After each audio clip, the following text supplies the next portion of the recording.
Sergeant نے فوراً ہی کہا اوکے انہیں لے جاؤ. مسلح افراد بھی وہیں ٹرانسمیٹر روم میں ہی رہیں گے. میں کوئی رسک نہیں لینا چاہتا. مسٹر ولیم تم نے لمبی کال نہیں کرنی, میں نے تمہیں فوراً واپس بھیجنا ہے. ٹساکی نے کرسی سے اٹھتے ہوئے کہا. فکر مت کریں مسٹر ٹساکی, میں ایک ذمہ دار آدمی ہوں, عمران نے انتہائی سنجیدہ لہجے میں کہا اور کرسی سے اٹھ کھڑا ہوا. اس کے چہرے پر گہرے اطمینان کے تاثرات نمایاں تھے. تھوڑی دیر بعد ان سب کو ٹرانسمیٹر آپریشن روم کی طرف لے جایا جانے لگا. میں نے تمہیں کال بھی کی تھی لیکن تم پھر آ گئے, سارجنٹ نے حیرت بھرے لہجے میں کہا. کال بے حد ضروری تھی مسٹر سارجنٹ, باقی باتیں بعد میں ہوتی رہیں گی, اور معاوضے کی فکر مت کرو. ٹساکی کو دگنا معاوضہ ملے گا تو تمہیں 4 گنا. تم بے شک اسمتھ کو فون کر کے میری بات کرا دینا, عمران نے کہا. مجھے اسمتھ نے کہہ دیا تھا کہ جو کچھ آپ کہیں اسے پورا کیا جائے, اور مجھے اسمتھ پر مکمل اعتماد ہے, اس لیے میں نے گارنٹی دے دی تھی. لیکن کیا واقعی یہ کال اس قدر ضروری ہے جس کے لیے آپ نے اتنا رسک بھی لیا اور اتنا معاوضہ بھی ادا کر رہے ہیں؟ سارجنٹ نے کہا. ہاں, عمران نے مختصر سا جواب دیا. اسی لمحے وہ ٹرانسمیٹر آپریشن روم جو خاصا بڑا اور جدید مشینری سے لیس تھا اس میں داخل ہوا. مسلح افراد اندر پہنچ کر سائڈوں میں اسلحہ لے کر کھڑے ہو گئے. فریکوینسی بتاؤ, میں کال کر دیتا ہوں, سارجنٹ نے عمران سے مخاطب ہو کر کہا. میں خود کال کروں گا, یہ خصوصی قسم کی کال ہے, تو میری ہتھ کڑی صرف چند منٹ کے لیے کھول دو, عمران نے کہا. کیا تم اسے آپریٹ کر لو گے؟ سارجنٹ نے حیران ہوتے ہوئے کہا. یہ تو XMTA ٹرانسمیٹر ہے مسٹر سارجنٹ, میں نے تو 51XEX کے ٹرانسمیٹر آپریٹ کر رکھے ہیں, عمران نے مسکراتے ہوئے جواب دیا. تو سارجنٹ کی آنکھیں حیرت سے پھیلتی چلی گئیں. او حیرت ہے, سارجنٹ نے انتہائی حیرت بھرے لہجے میں کہا. پھر اس کے کہنے پر ایک مسلح آدمی نے آگے بڑھ کر عمران کی کلپ ہتھ کڑی کھول دی. شکریہ, فکر مت کرو, میں کوئی ایسی حرکت نہ کروں گا جس سے تم پر کوئی حرف آئے, عمران نے مسکراتے ہوئے کہا. عمران کے ساتھی ایک طرف خاموش کھڑے تھے, البتہ ان کی آنکھوں میں مسرت کی چمک تھی, کیونکہ انہیں معلوم تھا کہ ان کا مشن مکمل طور پر کامیاب ہونے کے قریب ہے. Hello RSCSVO21 calling over. Imran نے فریکوینسی ایڈجسٹ کرنے کے بعد کال دینا شروع کر دی. 333XE1 MC attending over. چند لمحہ بعد ایک جالی سے ایک مشینی آواز سنائی دی. عمران کے سوتے ہوئے چہرے پر جکلت اطمینان کے تاثرات ابھر آئے. بلیک T31 کوڈ دہراؤ over. Black T31 code light star dark sky over. وہی مشینی آواز سنائی دی. بلیک T1 کوڈ دہراؤ اوور, عمران نے کہا. Black T1 code cartoon Harry word over. مشینی آواز سنائی دی. بلیک T11 کوڈ دہراؤ اوور. بلیک T11 کوڈ لافٹ سار ٹاسک اوور. مشینی آواز سنائی دی. Black T11 code under line memory 3 face change کر دو اوور. نیا کوڈ دہراؤ. Black T11 code under line memory 3 face change code light house over. مشینی آواز نے چند لمحوں کی خاموشی کے بعد کہا. Black T11 change code light house ہدایت نوٹ کرو اوور. عمران نے تیز لہجے میں کہا. Yes over. اب سے 4 گھنٹوں بعد fix time 0 line full charge over. Imran نے کہا. 4 گھنٹوں بعد fix time 0 line full charge okay over. چند لمحوں بعد دوسری طرف سے مشینی آواز سنائی دی. Okay over and all, Imran نے کہا, اور پھر ایک طویل سانس لیتے ہوئے اس نے ٹرانسمیٹر آف کر دیا اور اسٹول سے اٹھ کھڑا ہوا. اب تم دوبارہ ہتھ کڑی لگا سکتے ہو, میرا کام ختم ہو گیا ہے, عمران نے مسکراتے ہوئے کہا. تو سارجنٹ کے اشارے پر اسی مسلح آدمی نے آگے بڑھ کر ایک بار پھر عمران کے بازو عقب میں کر کے ہتھ کڑی لگا دی. یہ کیسی کال تھی, میری سمجھ میں تو کچھ نہیں آیا, سارجنٹ نے حیران ہوتے ہوئے کہا. خفیہ کالیں ایسی ہی ہوتی ہیں. بہرحال تمہارا بے حد شکریہ سارجنٹ, تم نے مکمل تعاون کیا, اسمتھ سے میں تمہاری تعریف کروں گا, عمران نے مسکراتے ہوئے کہا. اگر تم چاہو تو ہیڈ کوارٹر میں میرا ایک آدمی موجود ہے, میں اسے یہاں سے کال کر دیتا ہوں, وہ تمہاری حتی الامکان مدد کرے گا, سارجنٹ نے آہستہ سے کہا.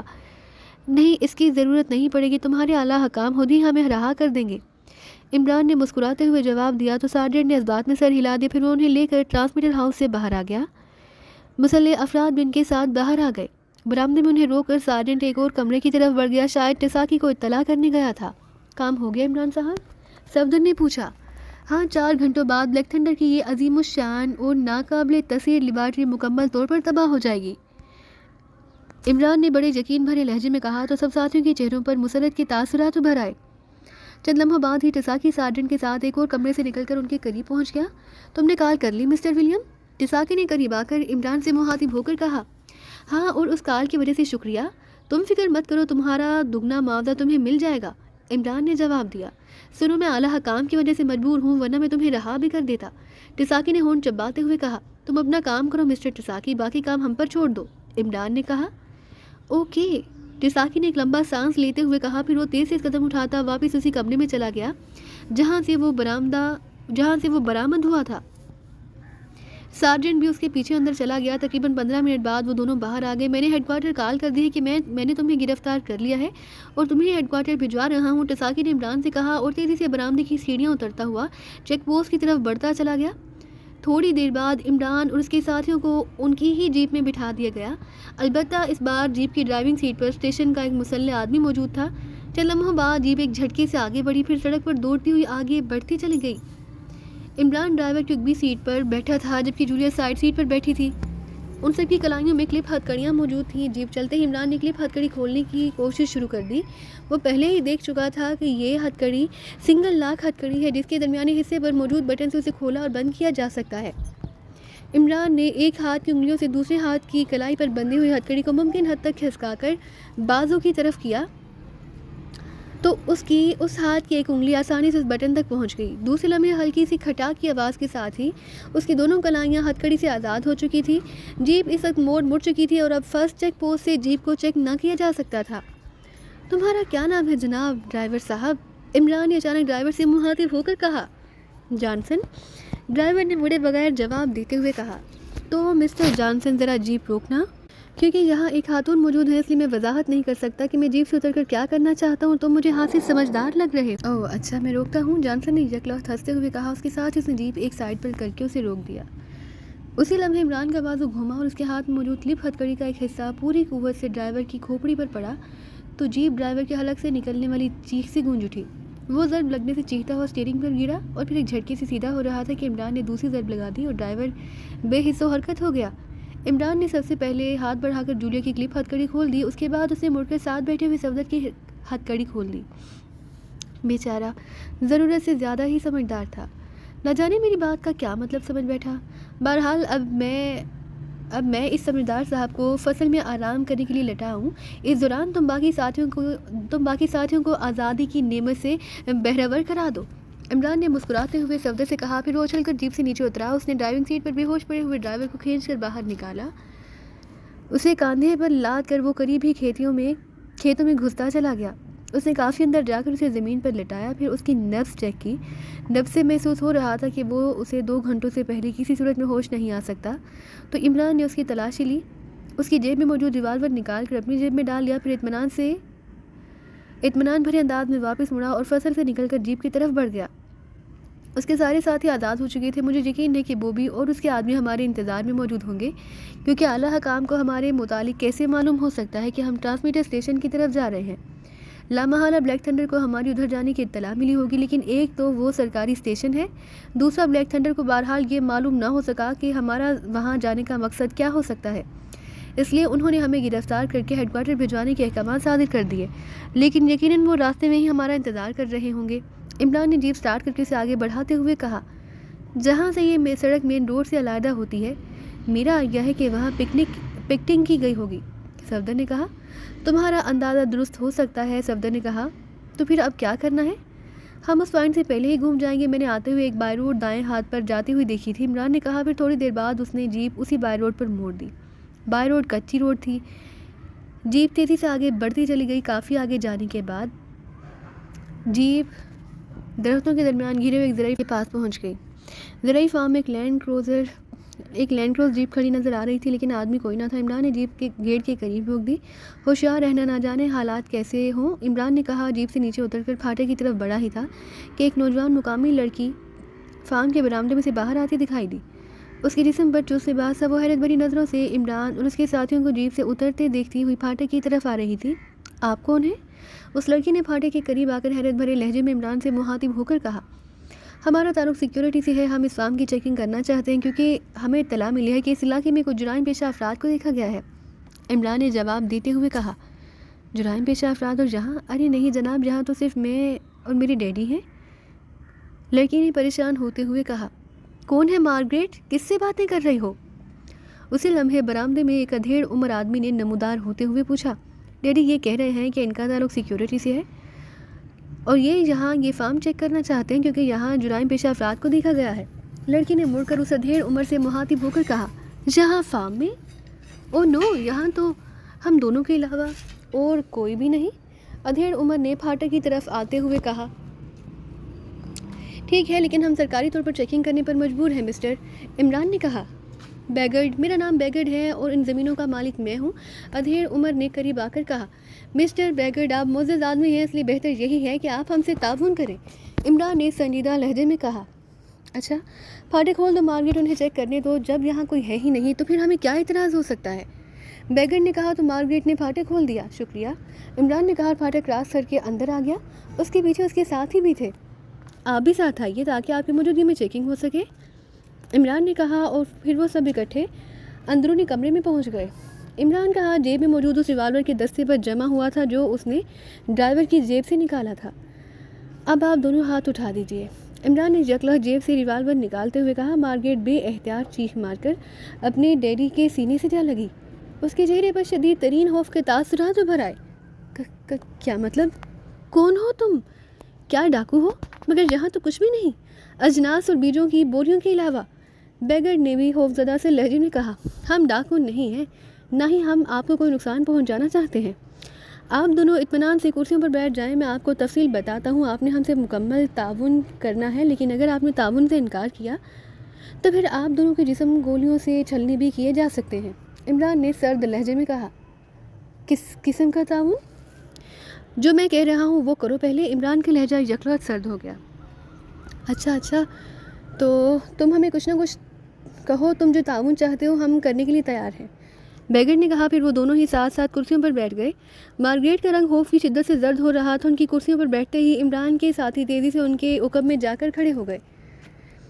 گھبراؤ نہیں، میں ایسا کرنے پر مجبور ہوں کیونکہ ویسے آپ لوگوں نے ہماری بات ماننے سے انکار کر دینا تھا، ہمارا تعلق کرائمیا کی ایک خفیہ ایجنسی سے ہے، ہم سرکاری آدمی ہیں، ڈاکو نہیں۔